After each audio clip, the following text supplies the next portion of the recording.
बिहार में हम लोग कांग्रेस को दोबारा जिंदा करना चाहते हैं, जीवित करना चाहते हैं, तो बहुत सारे बदलाव की आवश्यकता है, बहुत सारे परिवर्तन की आवश्यकता है। खास तौर पर कांग्रेस के अंदर की हम बात कर रहे हैं। कांग्रेस के में जो टिकट बंटवारा हुआ, बांटे गए, पैसों का खेल हुआ। तो सोमनाथ चौधरी जी बहुत विवादित व्यक्ति हैं। विवादित व्यक्ति।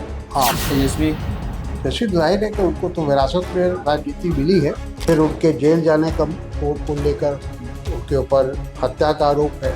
दुर्गति संगठन की कमजोरी। संगठन की कमजोरी। अगर हम कमजोर लोगों को आगे लाएंगे और जो जमीनी कार्यकर्ता है उसको पीछे रखेंगे तो यही परिणाम आएगा। नमस्कार, आप लाइव सीरीज देख रहे हैं। आपके साथ मैं हूं वसीम खान। क्या कांग्रेस में सब कुछ ठीक ठाक है? यह सवाल लगातार उठता नजर आ रहा है, मगर दूसरे तरफ कांग्रेस के कई विधायक इधर से उधर होने वाले हैं, इस बात की भी चर्चा तेज हो चुकी है। देखिए, तख्त बदला है, ताज बदला है। अब बीजेपी का चेहरा है, सर पर ताज है सम्राट चौधरी के, यानी कि मुख्यमंत्री सम्राट चौधरी बने हैं। महागठबंधन की मौजूदा स्थिति बिहार में आप देख सकते हैं, कई सवाल हैं। और क्या महागठबंधन में सब कुछ ठीक ठाक है? यह सवाल कई सालों पूर्व से ही उठता आ रहा है। हमारे साथ तारिक अनवर जी, कांग्रेस के वरिष्ठ नेता, बिहार में कांग्रेस को सींचने वाले नेता, आगे बढ़ाने वाले नेता। और कल एक प्रेस कॉन्फ्रेंस भी बाखूबी इन्होंने किया था और बड़ा सवाल खड़ा किया है। कल आपने प्रेस कॉन्फ्रेंस भी किया था तारिक जी, आपने बिहार कांग्रेस को लेकर के भी आपने कई अहम मुद्दे जो हैं उठाए। आपने कहा कि शीर्ष नेतृत्व को हमने संज्ञान में दिया। राजेश राम क्या संगठन को मजबूत करने में विफल हैं? देखिए, वो तो विधानसभा का चुनाव ही उसका सबूत है। बिहार विधानसभा का जब चुनाव हुआ था और जो उसके परिणाम आए, मैं सोचता हूँ कि शायद दूसरी बार, एक बार कांग्रेस को 4 सीट आई थी, इस बार 6 सीट आई। तो रिजल्ट, जो परिणाम आए, जो रिजल्ट आए, उससे तो साफ जाहिर था कि कांग्रेस कहाँ खड़ी है।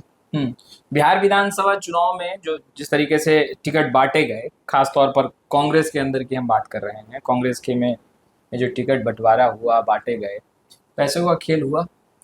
अब देखिए, वो सब मामला तो समीक्षा बैठक हमारे यहाँ हुई थी, दिल्ली में बुलाई गई थी कांग्रेस अध्यक्ष से, उनको सारी बातों की जानकारी है।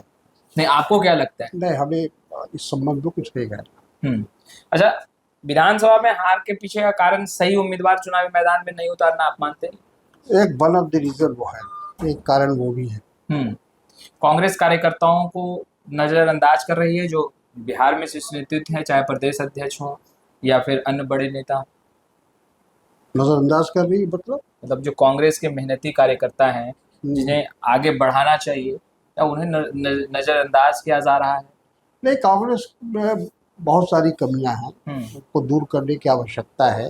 अगर बिहार में हम लोग कांग्रेस को दोबारा जिंदा करना चाहते हैं, जीवित करना चाहते हैं, तो बहुत सारे बदलाव की आवश्यकता है, बहुत सारे परिवर्तन की आवश्यकता है। अच्छा, इस बार जिला अध्यक्षों की सूची तैयार की जा रही है और ग्रामीण, शहरी, इन चीजों को लेकर इस बार जो जिला अध्यक्ष है उसका चयन किया जा रहा है। यानी कि अब अगर 7 विधानसभा है तो किन्हीं को 4 मिल रहा है, किन्हीं को 3 मिल रहा है। खासतौर पर कटिहार की अगर हम बात करते हैं, जहाँ से आप सांसद हैं, तो वहीं की अगर बात करें तो कहा जा रहा है वहाँ के भी जिला अध्यक्ष नाराज हैं। हाँ, देखिए, जिस तरह से बंटवारा हुआ है और संगठन सृजन के नाम पर जो वहाँ परिवर्तन लाया गया है जिला, अलग अलग जिले में, वो कोई बहुत प्रभावशाली नहीं है। और ये कि नया एक्सपेरिमेंट किया जा रहा है। लेकिन देखिए, कांग्रेस का जो पुराना कल्चर था, जो पुराना काम करने की जो एक परंपरा थी, उस परंपरा से हटकर अगर हम लोग कुछ करते हैं तो देखना पड़ेगा कि वो कितना प्रभावशाली है। पहले कांग्रेस में प्रखंड स्तर से लेकर राष्ट्रीय स्तर तक चुनाव हुआ करता था। उस समय कहा जाता कि चवन्नी का मेंबरशिप हुआ करता था। अच्छा। लेकिन धीरे धीरे बढ़ा के उसको बढ़ता गया, 1 रुपया हो गया। फिर तो वो जो मेंबर हुआ करते थे वो अपना अध्यक्ष चुनते थे, बाज़ाब्ते चुनाव होता था, ऑब्जर्वर जाते थे, उसका सब कुछ व्यवस्था होती थी। और एक चुना हुआ संगठन बनता था। कई बार मैं 2 बार तो मैं खुद प्रदेश कांग्रेस के अध्यक्ष की चुनाव लड़ा, हार गया। लेकिन जब हम जो रिजल्ट आया, परिणाम आया, जगन्नाथ मिश्रा जी से हमारी लड़ाई थी, तो जगन्नाथ मिश्रा को बहुमत मिला, तो सब लोगों ने इसको स्वीकार किया। कहने का मतलब ये है कि ये जो पर कांग्रेस पे ये कभी परंपरा, नॉमिनेशन की परंपरा कभी नहीं रही। पहले भी इलेक्शन हुआ करता था और उससे पार्टी में एक दम आता था, एक बल आता था। वो परंपरा हम धीरे धीरे छोड़ते जा रहे हैं, जो अच्छी नहीं है, जो हमारे संगठन के लिए नहीं है। और एक लोकतांत्रिक संगठन में मैं समझता हूँ कि उसमें चुनाव की प्रक्रिया होनी चाहिए। सवाल ये उठ रहा है, आपने जब से प्रेस कॉन्फ्रेंस किया है सियासतगढ़ में, कि आप लोगों में कांग्रेस के अंदर ही तालमेल की कमी है। प्रदेश अध्यक्ष जो है वो आप पे सवाल उठाते हैं, आप उन पर सवाल उठाते हैं। नहीं, ये तो केंद्र सरकार को देखना चाहिए, केंद्र नेतृत्व को देखना चाहिए, और उनको ये करना चाहिए कि कैसे समन्वय हो, कैसे सब पार्टी के लोग, कार्यकर्ता और नेता के बीच में एक समन्वय हो, एक कोऑर्डिनेशन हो। कहीं ना कहीं कम्युनिकेशन गैप है, ये तो मैं मानता हूँ। 19 से 6 पर आना, इसे दुर्गति कहें या आप जो शब्द का इस्तेमाल कर सकते हैं, इसके पीछे का कारण क्या लगता है? दुर्गति संगठन की कमजोरी। अगर हम कमजोर लोगों को आगे लाएंगे और जो जमीनी कार्यकर्ता है उसको पीछे रखेंगे, तो यही परिणाम आएगा। प्रभारी बनाए गए थे कृष्णा राबारू, कहा गया कि भाई राहुल गांधी के बेहद ही करीबी हैं और हर चीज़ों को बहुत ही नाप तौल कर ही वो कदम आगे बढ़ाते हैं, वो भी फेल रहे। बिल्कुल बुरी तरह से विफल रहे। इसमें तो ये तो रिजल्ट बताता है, परफॉर्मेंस बताता है। अगर कामयाब होते, अगर अच्छा उनका परफॉर्मेंस होता तो रिजल्ट कुछ और होता। लेकिन या तो उनको बिहार की पूरी जानकारी नहीं है, बिहार से वाकिफ नहीं है वो, और संगठन को लेके चलने में वो जो लीडरशिप क्वालिटी होनी चाहिए उसकी कमी है। तो आप तो मजे हुए, आप लोग पुराने नेता हैं, बिहार की सियासत को बहुत करीब से जानते हैं, समझते हैं, पर कभी आप लोगों ने कोई सलाह देने की कोशिश नहीं किया? आप लोगों से सलाह लिया नहीं? हम लोगों से सलाह लिया गया, समीक्षा बैठक हुई थी चुनाव के बाद। फिर दोबारा भी हम लोगों को बुलाया गया था। हम लोगों ने अपनी बात कह दी है हाईकमान। अब देर या सवेर हाईकमान को फैसला लेना है। आपके 3 विधायक राज्यसभा चुनाव में गायब हो गए, फिर सवाल उठा कि कांग्रेस राष्ट्रीय पार्टी है, अपने 3 विधायक को नहीं संभाल सकती। बात तो सही है, ये हमारे लिए चिंता का विषय है कि हमारे 6 में से 3 विधायक है, उन्होंने गठबंधन के उम्मीदवार को वोट नहीं डाला और अभी तक उनके खिलाफ कोई कार्रवाई नहीं हुई। ये भी आश्चर्यजनक। जो विधायक गायब हुए थे उनमें से एक विधायक ने कहा कि हमने एक दिन पहले ही राजेश राम, जो कि बिहार कांग्रेस के प्रदेश अध्यक्ष हैं, उन्हें सूचित कर दिया था कि हम वोट डालने नहीं जाएंगे। राजेश राम, जब वोटिंग चल रही थी उस दिन शाम 4 बजे जब बात होती है राजद के एक बड़े नेता से, वो कहते हैं कि हम लेकर आ रहे हैं। और इस ओहापोह की स्थिति को कैसे देखते हैं? गुनाहगार कौन? 3 विधायक गायब हुए, उसके पीछे आपको लगता है राजेश राम भी है? वो तो पार्टी की कमजोरी मानी जाएगी और स्टेट लीडरशिप की कमजोरी मानी जाएगी कि हम अपने 6 विधायक को भी टैक्ट नहीं रख सके, वो एक साथ नहीं रख सके और वोट डालने में बहाना जो भी करें वो पार्टी इंडिसिप्लिन है, वो पार्टी के अनुशासन के विपरीत है।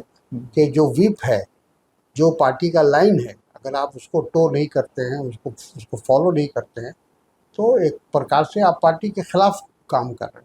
कार्रवाई होनी चाहिए थी और कार्रवाई अब तक नहीं हुई। बिल्कुल, कारण क्या है? बिल्कुल। अब ये तो मैं नहीं जानता, ये तो प्रदेश कांग्रेस की लीडरशिप जाने, जो यहाँ के पर्यवेक्षक हैं, जो प्रभारी हैं, उनको मालूम होगा।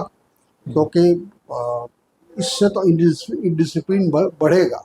अगर आप कोई कार्रवाई नहीं करेंगे तो नतीजा यही होगा कि लोग समझेंगे कि कुछ भी हम करें, हमारे खिलाफ कोई कार्रवाई नहीं होगी। चलिए अब बात कर लेते हैं नीतीश कुमार का बिहार के गद्दी को छोड़ना, आप इसे कैसे देखते हैं? देखिए, नीतीश कुमार जी ने एक प्रकार से बिहार की जनता के विश्वास को ठेस पहुंचाया, क्योंकि चुनाव से पहले उन्होंने भी, पूरी एनडीए ने, भारतीय जनता पार्टी ने, सब ने इस बात का वादा किया था कि अगले मुख्यमंत्री नीतीश कुमार रहेंगे, अगले 5 साल तक रहेंगे। और शायद बिहार के लोगों ने इस बात पर विश्वास किया और अपना मत दिया और एनडीए को भारी मोहब्बत से कामयाबी भी मिली। लेकिन जैसा हम लोग को शक था या विपक्ष ने जिस तरह से चुनाव के पहले ये बात कही थी कि आने वाले समय में नीतीश कुमार जी मुख्यमंत्री नहीं रहेंगे और भारतीय जनता पार्टी का मुख्यमंत्री बने, वो सिद्ध हो गया। तो इससे ये जाहिर हुआ कि नीतीश कुमार जी या तो किसी दबाव में उन्होंने मुख्यमंत्री का पद छोड़ा, जो या और भी कोई कारण हो सकता है। इच्छा थी राज्यसभा जाने की, बयान दिया उन्होंने। इच्छा ऊपर जाने की होती, नीचे जाने की नहीं होती है। मुख्यमंत्री का पद हम सब जानते हैं कि सबसे महत्वपूर्ण होता है। प्रधानमंत्री के बाद जो कोई महत्वपूर्ण पद होता है वो मुख्यमंत्री का होता है। तो मुख्यमंत्री का पद छोड़कर राज्यसभा में जाने का कोई उचित नहीं था। आपको लगता है नीतीश कुमार दबाव में? बिल्कुल, हमको लगता है ऐसा फैसला तभी लिया जा सकता है जब कोई दबाव में। दबाव किस बात का? नीतीश कुमार तो ऐसे नेता हैं जो कभी भी खेल कर देते हैं बिहार की सियासत। अब वो अलग बात है, अभी शायद वो उपयुक्त समय नहीं आया है। कब वो खेल करेंगे वो तो उनको मालूम होगा, उनको जानकारी होगी किस बात का वो इंतजार कर रहे हैं। लेकिन जिस प्रकार से उन्होंने मुख्यमंत्री पद से त्याग दिया और बिहार की जनता को उसके हाल पर छोड़कर वो दिल्ली चले गए, ये अफसोसनाक। सम्राट चौधरी को गद्दी सौंपी गई। सम्राट चौधरी जी बहुत विवादित व्यक्ति हैं।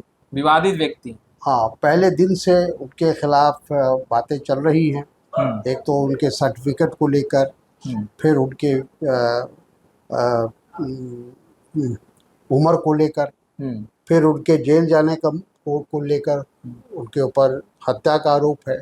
तो ऐसे व्यक्ति को भारतीय जनता पार्टी ने बनाया है। अब उसके पीछे क्या कारण है? जवाब तो सदन में दे ही दिया सम्राट चौधरी ने। कहा कि लालू प्रसाद यादव ने फंसाया था, उनके साथ 22 उनके परिवार के सदस्यों को फंसाया था, जेल में भेजा था। देखिए, ऐसा है, उन्होंने जवाब दिया है, लेकिन वो उससे लोग संतुष्ट नहीं है। जो कि अगर एक बार आपके ऊपर आरोप लगता है, इस तरह का घटना अगर कोई होती है, और जैसा मैंने कहा कि सिर्फ हत्या का आरोप नहीं है, उनके सर्टिफिकेट का भी आरोप है, उनके एज सर्टिफिकेट का भी उस पर भी लोगों को आपत्ति है। ये तमाम चीज़ें हैं। मतलब मेरे कहने का अर्थ यह है कि ऐसे विवादित व्यक्ति को इतनी बड़ी जिम्मेदारी देना वो कुछ अजीब सा लगता है। तेजस्वी यादव जिस तरीके से राजनीति कर रहे हैं वर्तमान में, उनके राजनीति करने का जो तौर तरीका है उसे तारिक जी कैसे देख रहे हैं आप? मुझे कोई बहुत प्रभाव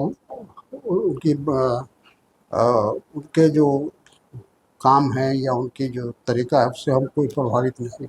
शिवानंद तिवारी ने एक बार पोस्ट लिखा है आज से कुछ दिनों पहले ही, हालांकि उन्हें पार्टी से फिर बाहर का रास्ता दिखा दिया।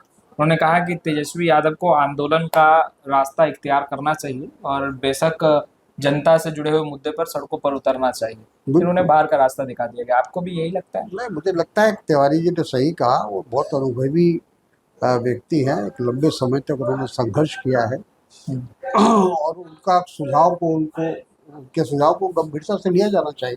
क्या नेता प्रतिपक्ष की कुर्सी जो है वो उसका डर तेजस्वी को सता रहा है? क्योंकि 25 ही संख्या है उनके पास, 1-2 इधर हुए, अभी तो एक गायब भी हुए, कार्रवाई नहीं कर पा रहे वो। हाँ, देखिए, ये वो दिक्कत तो है, परेशानी उनके सामने है। मोह माया त्यागना चाहिए कुर्सी में। देखिए, अगर आपको नेता बनना है, लीडर बनना है, तो आपको मोह माया छोड़ना पड़ेगा। लालू तेजस्वी में अंतर क्या देखते हैं? देखिए, लालू बहुत जमीन से उठ के आए थे ऊपर, बहुत संघर्ष किया था, जेल गए थे, सब कुछ उन्होंने झेला था, तब यहाँ तक पहुंचे थे। तेजस्वी जाहिर है कि उनको तो विरासत में राजनीति मिली है।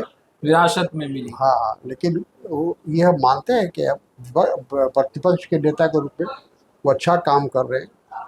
सवाल जवाब जो पार्लियामेंट असेंबली के अंदर होना चाहिए वो ठीक ढंग से कर रहे हैं, उसको निभा रहे हैं। नहीं, लालू वाला गुण देखते हैं या नहीं तेजस्वी? नहीं, दोनों में कैसे एक हो सकता है? बताया आपको ना कि एक आदमी जमीन से उठा है, संघर्ष करके आगे आया है, और इनको ये तो जब लालू जी जब एस्टेब्लिश हो गए पॉलिटिक्स में तभी आए हैं, तो फर्क तो होगा ही दोनों में। परिवारवाद पर खूब सवाल उठता रहा, कांग्रेस पर भी उठा, लालू परिवार पर भी उठा, तेजस्वी यादव जब राजनीति में आए अब तो निशान भी आ गए। अब परिवारवाद मेरा ख्याल है कि कोई इशू नहीं रहा। कोई इशू नहीं रहा। अब इस हमाम में सभी लोग हैं। निशांत लगता है राजनीति में दौड़ लगा पाएंगे जिस तरीके से नीतीश कुमार देखिए ने? वो तो समय बताए। नहीं, आप देखने से क्या लग रहा है, काफी सक्रिय हैं, तो लग रहा है निशांत कुमार में वो राजनीति वाला खैर इतना जल्दी किसी नतीजे पर नहीं पहुंचना चाहिए। धर्म शास्त्र से जुड़े हुए रहे हैं, इसलिए ये सवाल हम आपसे पूछ रहे हैं। धार्मिक चीजों से ज्यादा जुड़े हुए निशांत रहे हैं और अचानक ये फैसला लेना। धार्मिक चीजों से जुड़ना कोई बुरी बात नहीं है। हम्म राजनीति में गंभीर रहे, राजनीति में सीरियस रहे, वो जरूरी है। साथ साथ एक आखिरी सवाल लेंगे। आपने भी ये सवाल सुना ही होगा कि नीतीश कुमार ने सम्राट को आगे किया और बीजेपी को ना चाहकर भी सम्राट को सीएम बनाना पड़ा, तो आपको भी यही लग रहा है कि नीतीश के दबाव में बीजेपी ने ये फैसला लिया और सम्राट को आगे किया, और क्या सम्राट चौधरी अपना कार्यकाल पूरा कर पाएंगे जो परिस्थितियां बन रही है? अभी कहना मुश्किल है, इतना जल्दी किसी फैसले पर पहुंचना उचित नहीं होगा। अब वो बन गए हैं, अब उनका कार्यकाल तो 5 साल का है। अब आगे देखते हैं कि वो किस तरह से आगे बढ़ते हैं, किस तरह से बिहार की जो हालत है, बिहार में जो गरीबी है, भ्रष्टाचार है, बेरोजगारी है, पलायन है, बहुत सारी समस्या छोड़कर नीतीश जी गए हैं अपने 20 साल के कार्यकाल में। उस समस्याओं का समाधान किस प्रकार से वर्तमान सरकार या वर्तमान मुख्यमंत्री करते हैं, उस पर बहुत कुछ निर्भर करेगा। तो आपने सुना तारिक अनवर जी को। फिलहाल इस वीडियो में इतना ही। अब तक आपने हमारे चैनल को सब्सक्राइब नहीं किया है, तुरंत सब्सक्राइब कर ले। आपका बहुत बहुत शुक्रिया।